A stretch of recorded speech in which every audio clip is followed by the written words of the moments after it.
to Friday Football Fever. Jeff Jones is off tonight, but we still have plenty of high school football action to get you guys up on. He's Jake Garcia. I'm Emily Giangreco. And Jake, we saw two of the top teams in 25-6A go head-to-head this evening. Yeah, we had 7-1 Hayes making the trip out to Lake Travis to take on the 7-1 Cavs. But for the second straight game, the Cavs had to go without starting quarterback Hudson Card. The future Longhorn is sidelined with that foot injury, so it's up to junior Nate Yarnell to lead Lake Travis. As for Hayes, it's been another successful season for head coach Les Goad in just his second year in charge of the program. We are a little bit surprised at the level we've gotten to because of only having one returning starter on offense, 3 on defense. Adding the slot T aspect of what they do offensively makes it more of a challenge for the opponents. We're very multiple on offense, and I think that's created some of the points that we've been able to put up. You know, we're going to prepare for that for 1 week, and they work that stuff every day all year long, and now in their second year doing it. They're high-powered. They're very explosive on offense. Defensively, they swarm the football, and everybody flies to the football. They just don't make a lot of mistakes.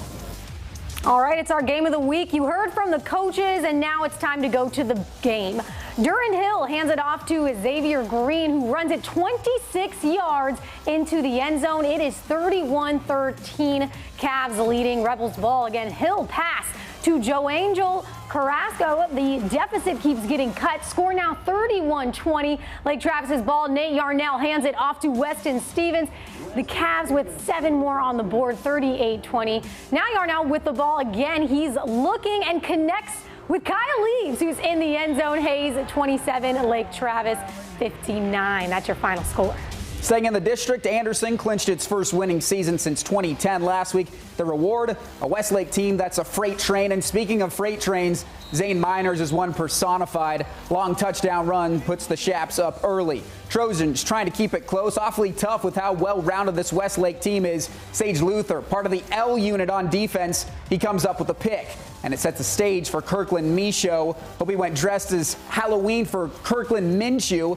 Out to Jackson Carker and flying up the sidelines, and then he goes blast off. Westlake wins again, 49-7 the final score. All right, let's check in on some of the other teams. Bowie 42, Lehman 14, McNeil 21, and Cedar Ridge 38.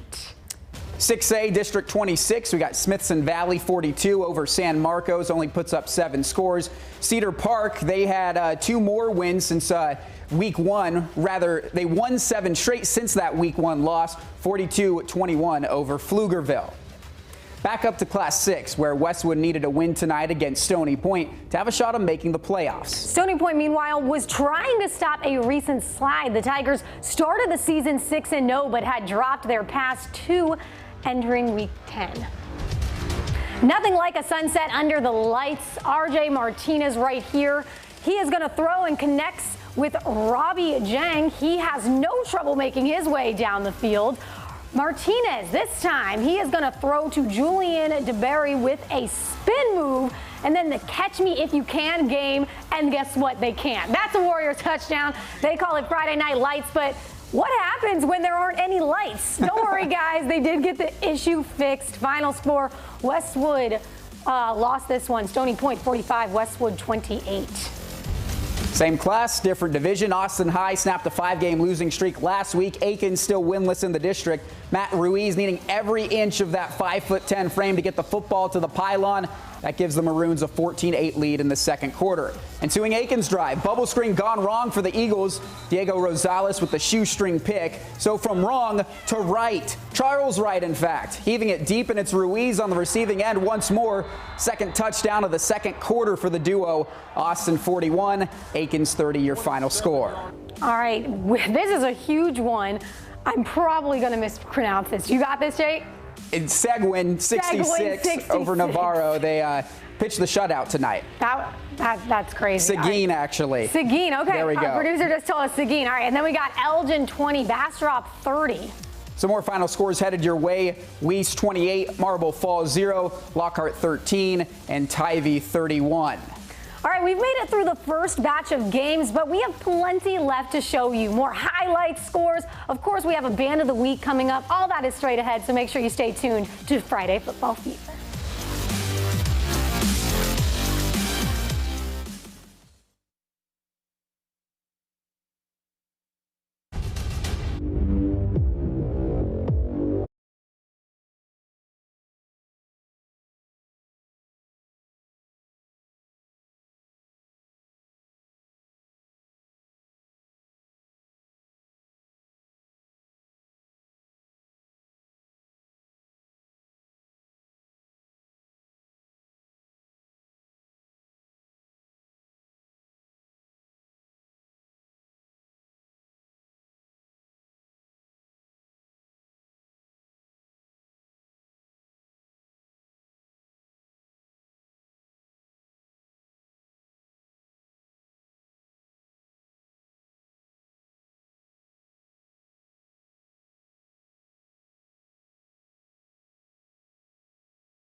Welcome back to Friday Football Fever. Vandergrift has gotten better and better as the season's gone on, and with 2 more wins, the Vipers will cap off their 2nd straight undefeated regular season. On the other side of the ball tonight, a Leander team looking for its first district win since 2017.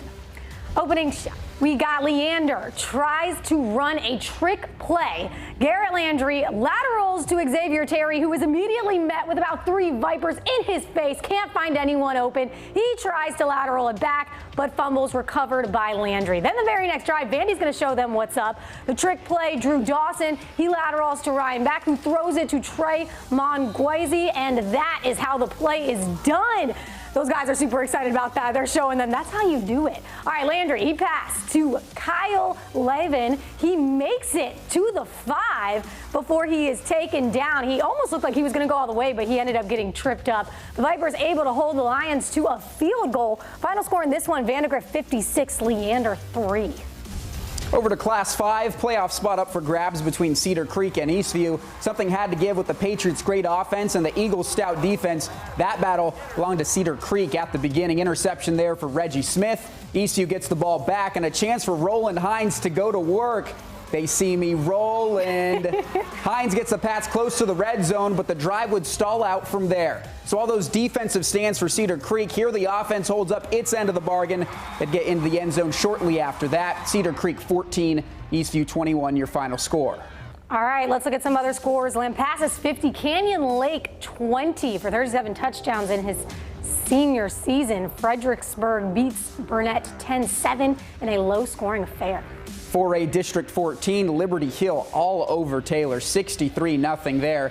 Down to 4A District 12, you have Belleville putting up 52 against LaGrange. Only 27 points there. It was a battle for first place with Giddings on top of the division.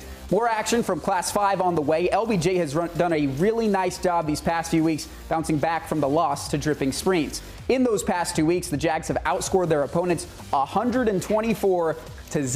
Those are some big numbers. Yeah. Oh, yeah. The offense has been rolling. The defense has pitched 2 shutouts in a row. Tonight, they look to keep that energy up against Travis. Let's take a look at LBJ versus Travis. The Rebels 2-3 in district and Jags 4-1. What a start to this game by LBJ. Kickoff, and Andrew Makuba makes the catch. He takes it all the way into the end zone, 73 yards, and the Jaguars immediately get on the board. You guys might see that play again, so make sure you remember it. LBJ ball once again, and Hunter Scott, he gets the keep. That guy can run. Final score here, LBJ 73. Oh, that is not it. The final score, there we go, LBJ 55, Travis 0. That's a shutout. A pair of high-flying offenses getting together at Manor tonight. The Mustangs, the top attack in the district. HUTTO let out some anger after the Cedar Park loss a few weeks ago. They hung 54 on Pflugerville. Grayson Doggett and company picking right back up where they left off. Tunnel screen to Heides Lambert. That's a sophomore-to-sophomore connection. Hippos take the lead in the first. Not all of it was easy sledding, though, for HUTTO. Moments later, Doggett's picked by Eric Jesse. Mustangs in business, already in enemy territory. And it would set up this. Matthew Hill, deep shot to Carl Chester. That's a top play nominee. It would lead to a touchdown a play later. HUTTO over Manor, 42-20 in the end. All right, final score, Smithville 41, Giddings 14. Then we got Bandera Eastside 49 and Memorial 6. 4A District 13, we got Llano trailing Wimberley right now in the fourth quarter, 48-27, and then Rockdale just putting the beat down on Gerald, 61-9. That game has gone final.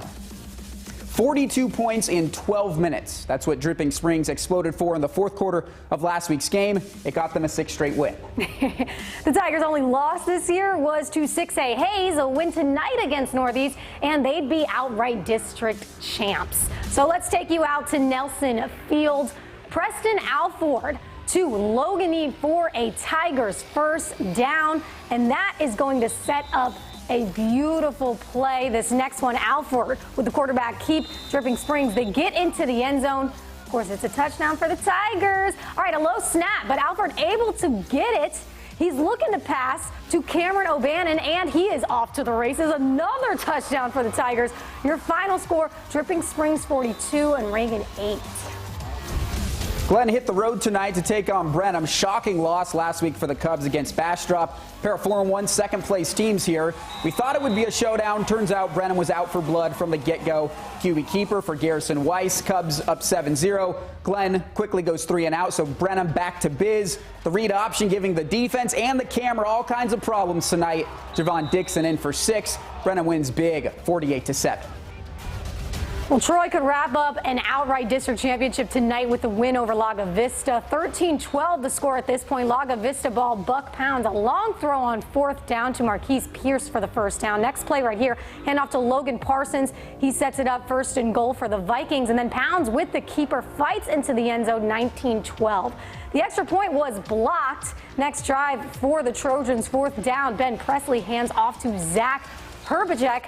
He gets the Troy first down. A few plays later, 3rd down, long pass to Cody Kaminsky for the first down. After several plays, Trojans are 2nd and goal. Handoff to Herbachek, who gets into the end zone. It ends up being tied going into halftime, 19-19, but your final score, it was a close one. Troy 40, though, gets the win over Lago Vista 33. All right, St. Michael's 7, Regents 48. Then we got Brentwood Christian putting up a lot of numbers, 51 to Hyde Park's 20. Down to 3A, District 14, Yoakum snapping a 3-game losing streak in a battle between the division's bottom 2 teams, all over Luling, 41-0 the final score. And then in 3A action, Lexington's been a strange team this year. They're only 3-7 overall, but now 3-1 in district play. Blowout win tonight over Hamilton. So Friday nights, they're not just about the players on the field. They're about the cheerleaders, the trainers, and of course, the band. Every week we showcase one local group as our Friday Football Fever Band of the Week. And this week that honor goes to the band from Cedar Park. They played loud and proud all game long. Let's take a listen.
Welcome back to Friday Football Fever. Tonight, the first game that we showed you was a district showdown between 2 one-loss teams. Yeah, 7-1 Lake Travis hosted 7-1 Hayes, but the Cavs' undefeated record in district play and a win tonight would clinch them at least a share of the district title.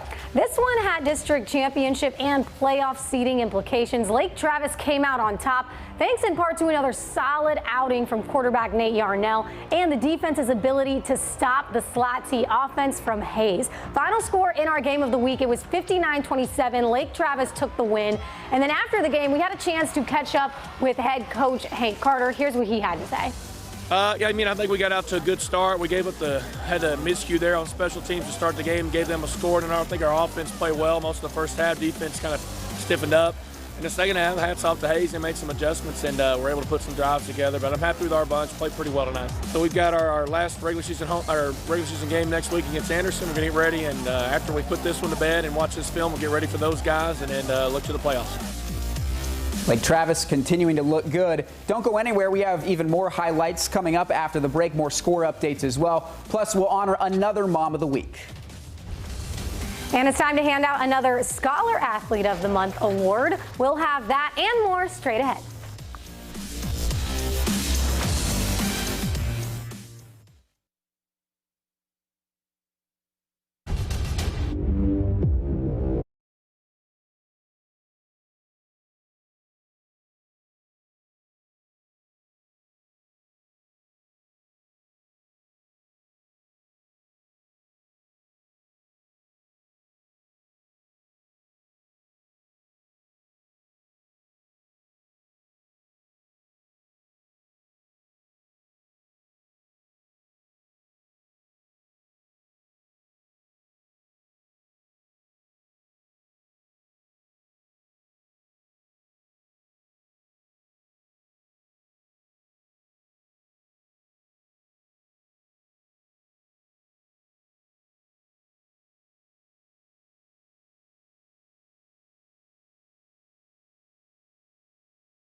Welcome back to Friday Football Fever. He's Jake Garcia. I'm Emily Giangreco. Jeff Jones does have the night off, so we are holding the fort down for him. It's now time for one of our favorite segments, our Mom of the Week presentation. For Week 10, I visited a Booster Club fundraiser for the McNeil football team. It was actually a Grandmother of the Week, and I had Carolyn Kaiser's grandson, one a current player, one a former player, present her with the honor. Grandma. Come on. You've been voted as the KVUE Mom of the Week. Yeah! That's why they're here. Carolyn has been volunteering with McNeil for over 7 years and has been on the Booster Club for the past 4. Those who know her best say that she has sold literally thousands of t-shirts and tickets and has helped organize everything from homecoming dances to sports banquets. To be quite honest, I was asking everybody why was my grandson carrying flowers around. It was so unlike him. Honored, happy, surprised, just overwhelmed. Well, there's a lot of other people that deserve it more than I do, I think. But I help volunteer. I'm on one of the board members. Thank you to everybody that gave me this honor. I really appreciate it. And if you know someone who you believe is deserving of the Mom of the Week award, she could be a football mom, a band mom, a cheerleading mom. Let the KVUE sports team know about her on Facebook or Twitter. You can tweet me at Emily Giangreco, or you could always reach out via email by sending a note to egiangreco@kvue.com. And tonight, in addition to honoring a local mom, we're also honoring a local student athlete who gets it done on and off the field. And it's now time to hand out another Lorenz & Lorenz Scholar Athlete of the Month award. As many of you know, this award comes with more than just recognition. It also comes with a $1,000 scholarship. This month, Sports Director Jeff Jones surprised Giddings High School quarterback Alex De La Torre with the award. Alex, I'm Jeff Jones from KVUE, and I want to let you know that you are this month's Lorenz & Lorenz Scholar Athlete of the Month. Your sister was so kind to nominate you for all your hard work, both on and off the field. On behalf of Lorenz & Lorenz and KVUE, I'd like to present you with this $1,000 scholarship for next year at Texas A&M. Alex De La Torre isn't just a star quarterback at Giddings High School. He's also a star student and a star in the community. When he's not at practice or in school, Alex enjoys volunteering with organizations like the Special Olympics and Santa's Workshop. He has a 3.9 GPA, has already been accepted into the Mays Business School at Texas A&M. And thanks to our friends at Lorenz & Lorenz, he now has a $1,000 college scholarship check. Big Sister nominated you for this award. She said you get it done on the field, in the classroom, and in the community. What does that mean to hear her talk about you like that? Well, it lets me know that I've done some things right, at least.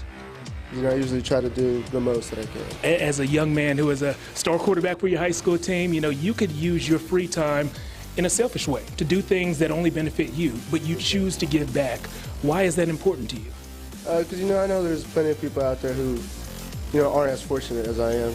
So, I'm very fortunate to have my mom, my brothers, my sister, and my dad who, love me. But I know other people isn't like that, so I'd like for them to feel the same way.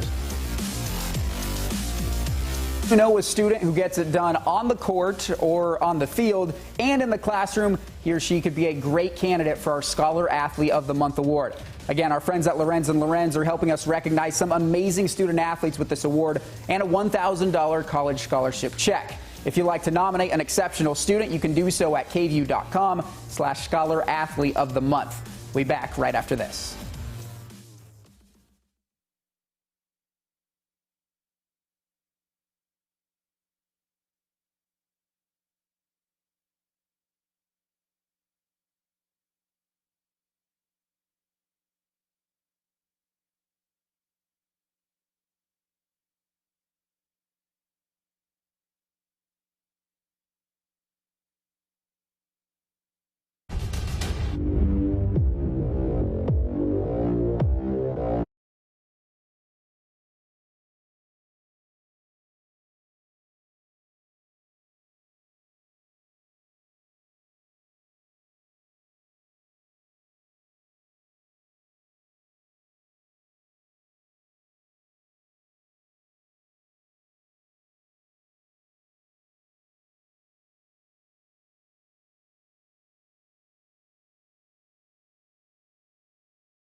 Welcome back to Friday Football Fever. Every week during the high school season, we see hundreds of plays on the field, and every week we separate 3 of the best plays as our Big Save of the Week nominees. Let's show you which ones made the cut this week.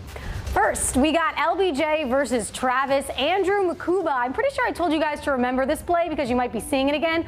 Well, here it is. He makes the catch and he takes it all the way into the end zone, 73 yards, and the Jaguars immediately get on the board. So that's play number 1.